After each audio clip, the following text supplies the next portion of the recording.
नमस्कार दोस्तों, जय महाराष्ट्र। आइए आज हमारे नए चैनल मुंबई के चश्मा, ये चैनल हमने इसलिए बनाया है कि जो भी मुंबई के अंदर अधिकारी डिपार्टमेंट द्वारा लोगों को मूर्ख बनाया जा रहा है, गुमराह किया जा रहा है और गलत तरीके से काम कर रहे हैं, उसके लिए पब्लिक को हम मुंबई के चश्मे के तो उनको दिखाएंगे कि भाई देखिए ये काम सही है या गलत है। क्योंकि अगर कोई भी अधिकारी उनको जो भी कर्तव्य दिया गया है तो पारदर्शिता वाला होना चाहिए, ट्रांसपेरेंसी वाला होना चाहिए, अकाउंटेबिलिटी वाला होना चाहिए और लोगों को समझ में ऐसा होना चाहिए। लेकिन ऐसा होता नहीं है। ये कुछ बिल्डर और नेताओं के दबाव में लोगों को बेघर करने तक से पीछे नहीं हटते।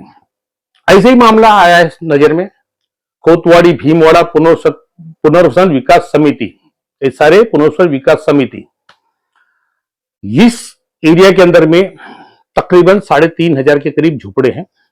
हो सकता है कुछ ज्यादा भी हो, कुछ कम भी हो, तकरीबन 3,500 पकड़िए, जो कि जब भी 16/5/2018 का जीआर आया उस हिसाब से 3,500 के करीब झुपड़े हैं। और यहां पे मनपा द्वारा 2003 में 28/3/2003 को परिशिष्ट 2 का निर्माण किया गया। परिशिष्ट 2 का निर्माण करने के बाद 21 अप्रैल 2003 को एसआरए डिपार्टमेंट से इनको लेटर ऑफ इंटेंट यानी एलओआई आशय पत्र दिया गया। अब यहां से इनका एसआरए का गेम चालू हुआ। लेकिन कहते हैं ना, जहां सच्चाई नहीं है वहां सच्चाई ज्यादा दिन छुपती नहीं है और आती है, और वो सब कुछ बुराई को उजाड़ के फेंक देती है। अब यहां यही हुआ। इन्होंने जो एनेक्शंस बना दिए थे 2005 में, एग्जीक्यूटिव इंजीनियर एसआरए ने इनको लेटर दिया कि आपका एनेक्शन 2 रीवेरीफाई कीजिए कि आपके एनेक्शन 2 में एक ही व्यक्ति की 2-2, 3-3 जगह नाम दिख रहे हैं और जो झोपड़ों की संख्या है वो क्रोनोलॉजिकल क्रम से नहीं है, अब जैसे एक चाल है जिसके अंदर 10 रूम है तो उसके 10 रूम नाम नंबर 1, 2, 3, 4, 5, 6 ऐसे 1 से लेकर 10 तक आने चाहिए थे। लेकिन यहां पे ऐसा हुआ कि एक रूम का नंबर आ रहा है 1, दूसरे रूम का नंबर आ रहा है 25 और तीसरे नंबर का रूम का आ रहा है 100। मतलब इस तरह से इन लोगों ने यहाँ पे टेबल सर्वे, एक अपना बनाया हुआ टेबल सर्वे, जो देवधर आर्किटेक्ट थे, यहाँ पे कोई सर्वे हुआ ही नहीं और यहाँ पे टेबल सर्वे पुटअप करके उसके ऊपर एनेक्शन 2 बनाया गया, जिसके अंदर कई बोगस नाम डाले गए और कई व्यक्तियों के 2-2, 3-3 जगह नाम आया, जो कि एसआरए ने खुद वहां पे जब इलेक्शन लिया था तो उस इलेक्शन के अंदर भी कोई डिसाइड मतलब ऑर्डर दिया था कि भैया ये जो नाम है वो गलत है, एक जन के 2-2, 3-3 जगह पे नाम आया। अब यहां पे सबसे बड़ा मैटर ये होता है कि क्या ये एरिया गलिच्छ बस्ती यानी स्लम डिक्लेयर्ड है या नहीं है, ये सबसे बड़ा क्वेश्चन है। अब एसआरए रूल पकड़े तो अगर एरिया स्लम डिक्लेयर्ड नहीं है तो वहां पे स्लम रेगुलेशन स्कीम आ ही नहीं सकती है, क्योंकि सबसे पहला पड़ाव इनका होता है सेक्शन 41 ऑफ स्लम एक्ट 1971। अगर 41 के अंदर में डिक्लेरेशन नहीं हुआ है, 41 में डिक्लेरेशन नहीं हुआ है तो वहां पे एसआरए आने का प्रश्न ही नहीं उठता है। और ये एरिया टाउन प्लानिंग स्कीम के अंडर में आती है, जो कि टाउन प्लानिंग स्कीम भी अभी तक पूरी तरह से लागू नहीं हुई है। लेकिन यहां पे एक मकड़ जाल बनाया गया सिर्फ इस एरिया को कैप्चर करने के लिए, क्योंकि ये एरिया समझो 100 metre SV road, front of SV road 100 metre के करीब एसवी रोड फ्रंट है, स्टेशन के बगल में है, हर चीज की सुविधा है। अब यहां पे कुछ डेवलपर्स लोग आए, उन्होंने अपनी विषाद बिछाया और इस चीज को हड़पने की कोशिश की, लेकिन यहाँ के जो जागरूक नागरिक थे उन्होंने इसकी फाइट किया। इस फाइट के चलते ये 2005 में इनको वहां पे एनेक्शन 2 रीवेरिफिकेशन का ऑर्डर है, वहीं से इनका मैटर बंद हुआ। अब ये फिर जो दबे हुए थे उसके अंदर फिर ये महानगर पालिका अपना फंड फुफकारने लगी है और यहां पे जबरदस्ती बायोमेट्रिक का नाटक कर रही है, एनेक्शन 2 बनाने की कोशिश कर रही है। इसलिए हमने इनको एक आरटीआई पुटअप किया 14/10/2025 को, जिसका जवाब कॉलोनी ऑफिसर ने नहीं दिया। उसके बाद हमने 14/11/2025 को हमने अपील फाइल कर दिया। उसके बाद कॉलोनी ऑफिसर का मुझे 29/11/2025 को लेटर मिला, जिसके अंदर उनका कहना है कि ये इंफॉर्मेशन उनके पास नहीं है। तो आइए पहले हम डॉक्यूमेंट में नजर डालते हैं, डॉक्यूमेंट क्या कहता है वो देखिए, उसके बाद हम आगे बात करते हैं। दोस्तों आइए आपको अवगत कराते हैं। महानगर नगर पालिका एच पश्चिम विभाग के अधिकारी कैसे सांताक्रूज के खोतवाड़ी के रहवासियों को मूर्ख बना रहे हैं, उनको गुमराह किया जा रहा है, इस बारे में हम बात करते हैं। तो दोस्तों 14 अक्टूबर 2025 को 14/10/2025 को मैंने एक आरटीआई डाला colony officer H west ward को, और उसके अंदर मैंने डिमांड किया कि please furnish the true copy of publication regarding notification official gazette under section 4(1) of the Maharashtra slum areas improvement clearance and rehabilitation act 1971 of above mentioned scheme. इसके अंदर यह पूछा कि खोतवाड़ी भीमवाड़ा एसआरए पुनर्वास कोऑपरेटिव हाउसिंग सोसाइटी की तरफ से जो एसआरए का काम चल रहा है, उस एरिया का मुझे स्लम एक्ट के सेक्शन 4(1) में जो भी स्लम डिक्लेरेशन किया है उसकी नोटिफिकेशन और ऑफिशियल गजेट की कॉपी मुझे दी जाए। सेकेंड पॉइंट मैंने पूछा, furnish detail information about the name designated department by which the slum has been declared under section 4 of the slum act along with the date and year।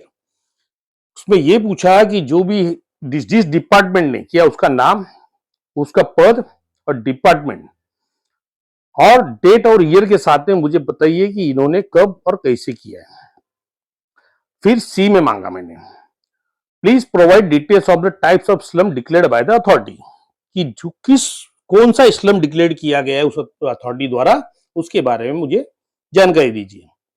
लेकिन समय बीतने के बाद भी कॉलोनी ऑफिसर का मुझे कोई भी रिप्लाई नहीं मिला। उसकी वजह से मैंने 14/11/2025 को assistant municipal commissioner MCGM HS ward और फर्स्ट अपील अथॉरिटी की यहाँ पे मैंने पहली अपील दाखिल किया है, जिसकी सुनवाई भी बाकी है। अब ये होने के बाद मुझे लेटर मिलता है 29/11/2025 को कॉलोनी ऑफिसर का, और उस पर डेट है 12/11/2025 की, और उसे डिस्पैच किया गया है 27/11/2025 को। अब इसमें आइए देखते हैं क्या जवाब दे रहे हैं। अब ये जवाब दे रहे हैं, आपण माहितीचा अधिकार अधिनियम 2005 अन्वये मागणी केलेल्या मुद्दा क्रमांक ABC बाबतची माहिती झोपडपट्टी पुनर्वसन प्राधिकरणाने संबंधित असल्यामुळे मूल अर्ज झोपडपट्टी पुनर्वसन प्राधिकरण या कार्यालयाला वर्ग करण्यात येत आहे। सदर कार्यालयाचा पत्ता खाली प्रमाणे। अब इन्होंने क्या किया, झोपड़पट्टी मुख्य कार्यकारी अधिकारी के नाम पे वो लेटर भेज दिया। इनको ये पता नहीं है कि भाई झोपड़पट्टी पुनर्वसन प्राधिकरण में स्लम डिक्लेरेशन कौन करता है, इन्होंने वहां पे भेज दिया। अब ये कॉलोनी ऑफिसर का नाम है दिनेश जी मोरे, जैन माहिती अधिकारी तथा वसाहत अधिकारी एच पश्चिम विभाग। अब इसके अंदर सबसे बड़ी बात ये आती है कि इन्होंने जो मेरा पत्र हस्तांतरण किया है, जो ट्रांसफर किया है, ये भी इन्होंने कानून का उल्लंघन किया है। सूचना का अधिकार अधिनियम 2005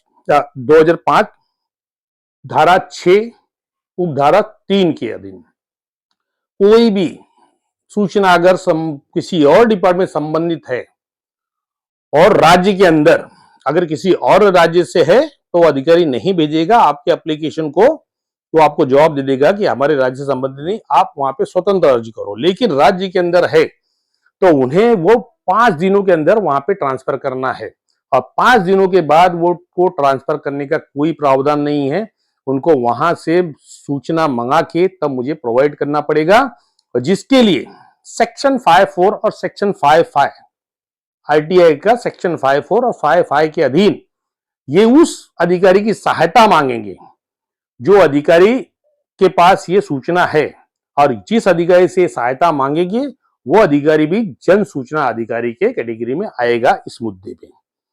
अब इन्होंने गलतियां क्या की है कि 28 दिनों बाद 14/10/2025 का जो मेरा एप्लीकेशन है उस आवेदन को इन्होंने 12/11/2025 का डेट है, लेकिन उन्होंने डिस्पैच किया 27/11/2025 को, मिला मुझे 29 को है। तो 29 का तारीख जोड़ा जाएगा। और इन्होंने यहां पे भी चूक की है, जो कि 6(3) के अंदर ये प्रोविजन है ही नहीं कि आप कभी भी अपने मन में उठा के किसी भी डिपार्टमेंट को भेज दो। अब चलिए इनके ऊपर खुलासा हम कर देते हैं। अब ये बोल रहे हैं कि हमारे डिपार्टमेंट संबंधित नहीं है। सहायक महानगर पालिका आयुक्त एक्ट पश्चिम विभाग द्वारा बनाया गया एनेक्शल 2 है, इसके ऊपर एक नजर हम डालते हैं। ये कैसे लोगों को गुमराह कर रहे हैं। मेरा एप्लीकेशन भेज रहे एसआरए में, और यहाँ पे ये सेल्फ एडमिट कर रहे हैं कि भाई ये एरिया सेंसस कॉलोनी है, सेंसस स्लम है, लेकिन कब और कैसे ये उनको पता ही नहीं। तो देखिए ये एनेक्शल 2 महानगर पालिका का, बृहन मुंबई महानगर पालिका, पॉइंट 1 में क्या लिख रहे हैं, certified at an area 74,982.38 square metre in final plot number 106 of village Santacruz taluka Bandra. कि ये जो एरिया है खोतवाड़ी भीमवाड़ा SRA-CHSL का, उसका जो एरिया है 74,982.38 स्क्वायर मीटर है। और इसके अंदर जो गांव बता रहे वो गांव टोटल गलत है, क्योंकि सांताक्रूज गांव नाम का गांव कोई मुंबई में है ही नहीं। तालुका बांद्रा बता रहे, तालुका बांद्रा नाम का कोई भी तालुका मुंबई में नहीं है, जबकि ये गांव है विले पार्ले और तालुका है अंधेरी। अब आइए पहले के ए में चलते हैं। इसमें यहाँ पे लिखा है is a census slum colony on municipal corporation record. अब ये खुद यहाँ एडमिट कर रहे हैं कि सेंसस स्लम है म्युनिसिपल कॉर्पोरेशन रिकॉर्ड के मुताबिक। तो अब आप यहाँ पे स्वयं मुझे बताइए, क्या ये यहाँ पे गलत नहीं बोल रहे हैं? क्या लोगों को गुमराह नहीं कर रहे हैं? अगर इनके पास कोई रिकॉर्ड है तो रिकॉर्ड उनको देना चाहिए आरटीआई के अंदर में, क्योंकि अंडर पब्लिक एट लार्ज है। क्योंकि यहाँ पे 2003 21 अप्रैल 2003 को यहाँ पे एलओआई दिया, और उसके बाद से 2005 में इनके एनेक्शल को रीवेरिफिकेशन भेजा गया एग्जीक्यूटिव इंजीनियर एसआरए द्वारा, और 2011 में एडिशनल म्युनिसिपल कमिश्नर ने भी इसको यहाँ पे बोला कि भैया इसको रीवेरीफाई किया जाए। लेकिन यहाँ पे आज तक ये एरिया स्लम डिक्लेयर्ड नहीं है, और इसका कोई भी रिकॉर्ड इनके पास नहीं है। ये सिर्फ लोगों को मूर्ख बना रहे हैं और गुमराह करके जबरदस्ती बिल्डर और नेताओं के दबाव में लोगों के घर उजाड़ने के चक्कर में पड़े हैं। जबकि इस एरिया में अभी तक तकरीबन सैकड़ों ऐसे घर हैं जिनके उस पुराने एनेक्शन में नाम नहीं थे, उन्होंने घर तोड़ के गए, उन्हें भाड़े भी नसीब नहीं हो रहे, और उनका भविष्य क्या है, क्या ये सहायक आयुक्त महानगर पालिका एक्ट पश्चिम बताएंगे? तो आइए दोस्तों हम चलते अपने विषय पे और आगे बात करते हैं। तो देखा दोस्तों, ये महानगर पालिका के अधिकारी कैसे यहाँ के रहवासियों को कैसे मूर्ख बना रहे हैं, दिशा भूल कर रहे हैं, गुमराह कर रहे हैं। यदि आप खुद वहां पे आपके लेटर से स्पष्ट होता है कि आपने खुद कहा है कि ये एरिया सेंसस डिक्लेयर है, और यहां तक कि बीएमसी दावा करती है कि ये प्रॉपर्टी बीएमसी की मालिकाना हक है इसके ऊपर, तो ये एरिया स्लम डिक्लेयर कब हुआ है, इसका नोटिफिकेशन कब है, इसका गजट कब है? अब दोस्तों संक्षेप में थोड़ा सा 4(1) पे नजर डालते हैं। सेक्शन 4(1) के अंदर में जो झोपड़पट्टी है उसके अंदर उस झोपड़पट्टी के आधार पे उसको स्लम डिक्लेरेशन किया जाता है। स्लम के 3 टाइप्स होते हैं। एक होता है डिक्लेयर्ड स्लम, यानी घोषित झोपड़पट्टी, जो कि मोस्टली सरकारी संपत्ति को होती है, जैसे कलेक्टर की प्रॉपर्टी होगी, म्हाडा की प्रॉपर्टी, तो वो डिक्लेयर्ड स्लम के अंदर में आता है। और उसके बाद आता है नोटिफाइड स्लम। अब नोटिफाइड स्लम के अंदर में इस एरिया का आज तक नोटिफिकेशन कभी नहीं हुआ है कि एरिया स्लम डिक्लेयर है। अब दूसरी बात आता है सेंसस स्लम। उस एरिया की घनता के ऊपर लगाता है, जैसे डेंसिटी के ऊपर, कि उसके अंदर जो रहने वाले कितने लोग हैं। मतलब जैसे अभी एसआरए के अंदर एक डेंसिटी दी हुई है, 1 हेक्टेयर में 500 झोपड़े, तो उसी तरह एसआरए के अंदर इस्लाम के अंदर भी डेंसिटी लगाई जाती है, और इस्लाम उस एरिया को डिक्लेयर किया जाता है जहां पे कोई भी सरकारी यानी मूलभूत सुविधाएं उपलब्ध नहीं हो, जैसे पानी हो गया, लाइट हो गई, रोशनी होगी, हवा हो गई, ये जो ओपन हवा और रोशनी और बीएमसी की स्ट्रीट लाइट वगैरह नहीं हो और वो एरिया धोखादायक हो, तो वहां पे ये स्लम डिक्लेरेशन करते हैं। अब खोतवाड़ी जो एक एरिया है, वहां के जो आप मकान देखेंगे तो आप बोलेंगे कि ये तो पूरी मार्केट है, मॉल से भी बेहतर।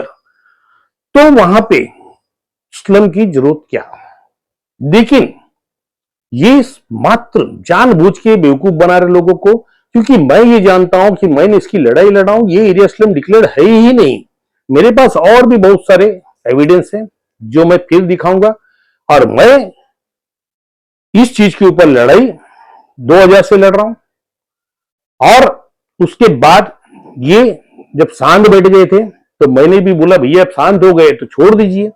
यहां पे इन लोगों ने इस क्षेत्र के रहवासियों को मूर्ख बनाया है।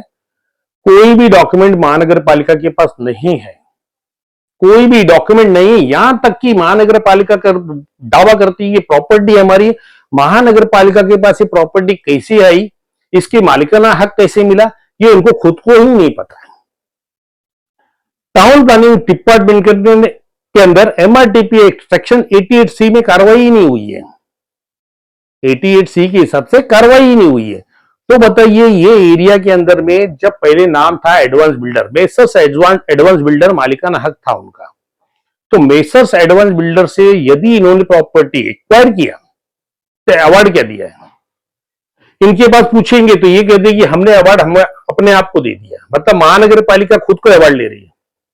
मतलब कोई चीज तो ऐसी हो जो कानूनी हो, कुछ नहीं होते हुए भी ये यहाँ पे पूरा ढोल का पोल है, और यहाँ के नेता और अधिकारी और बिल्डर मिलके इस एरिया को उजाड़ने के चक्कर में पड़े।